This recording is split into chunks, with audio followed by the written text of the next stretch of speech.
Hey everybody, it's day 15 of my 90 days of dating myself challenge following 90 days of binge eating disorder recovery. I don't know why I'm singing. Actually, I might, because today the dating myself activity that I have chosen is unleashing my creative energy.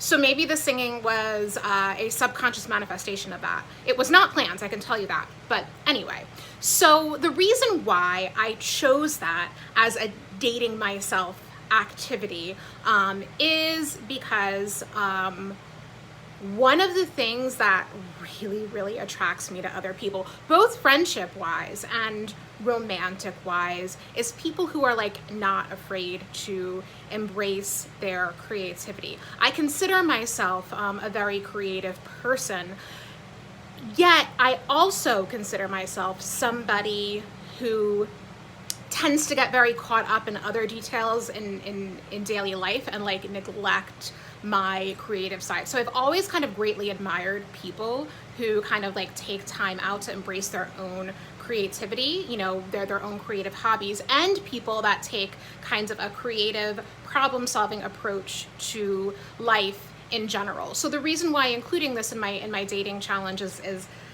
kind of twofold, right? Like there is the part where I am learning how to fill needs that I or how to fill needs that I seek in romantic partners, filling them myself, right? So instead of like falling super hard for somebody who's creative and getting like way obsessed with them and into them before I'm ready, I'm gonna harness that in myself, with hope that I will appreciate it in a future significant other or dating partner, but not be like so desperate to seek it. And because if I'm dating myself, I want to have like a good time with myself and like discover my own truth, and creative pursuits are such awesome ways to do it.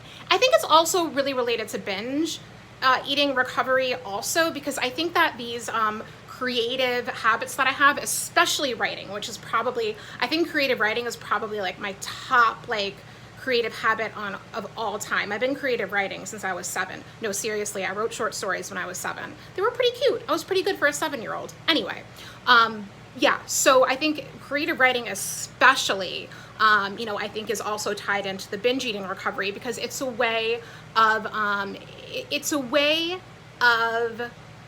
processing.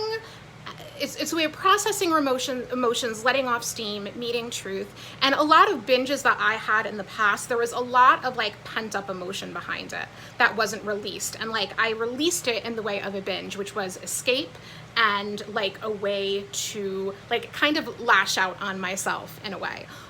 You know, and I think creative writing could be, and definitely is a good way to get that escape and to get some clarity, you know, around what I'm finding, and an opportunity to do some refraining, so you know, I don't beat myself up over things. So for later, I have 3 ideas for how I'm going to unleash myself creatively, and part of creativity is like really tapping into it in the moment and then going with the flow from there, and not necessarily planning things ahead. So I'm gonna try to do a little like freestyle dance in my apartment. Sometimes I just put on music and I just like dance like nobody is watching, and I live alone, so nobody is watching. So I might do like a little dance flow for my exercise today. And then I have 2 projects that I want to work on. One is a creative writing project. It's a dialogue I'm working on. And another one is like a graphic that I want to make for the Catch Dispute Act Trust. I want to make like a graphic for it that, you know, I can show people who reach out to me, you know, for my channel and want to learn more about the Catch Dispute Act Trust that helped me. So I'm going to do like either one or all 3 of those creative activities later. And now that I'm telling you that I'm making a CDAT graphic, I should probably get on that in case some of you request to see that. The Catch Dispute Act Trust, I mean, that's the method that I basically used that really helped me, you know, in the first 90-day series that I did of recovering from binge eating. So I'm gonna go get on that and get my creative juices flowing. Thanks for tuning in on day 15. I'm looking forward to touching base with you all tomorrow for day 16. Thank you. Have have a safe day, have a calm day, love yourself, love each other. The world is scary right now.